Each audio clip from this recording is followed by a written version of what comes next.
আসসালামু আলাইকুম রহমতুল্লাহি বারাকাতুহু। সবাইকে জুম্মা মোবারক। এই জুমার দিনে সবাই আগে আগে মসজিদে চলে আসবেন নামাজ আদায় করার জন্য।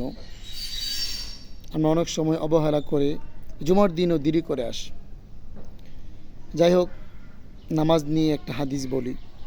রসুল করিম সাল্লাল্লাহু আলাইহি সাল্লাম বলেছেন, যখন কোনো বান্দাবান্দি নামাজে দাঁড়ায় তখন তার গুনাহগুলো কাঁধে রেখে দেওয়া হয়।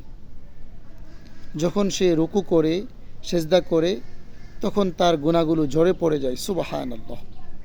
এই জন্য রুকু সেজদা ধীরে ধীরে আমরা করব, আর আমাদের গুনাহগুলোও জোরে জোরে পড়বে। এই জন্য আমরা নামাজের ক্ষেত্রে অনেক তাড়াহুড়া করি, রুকু সেজদা অনেক তাড়াহুড়া করি।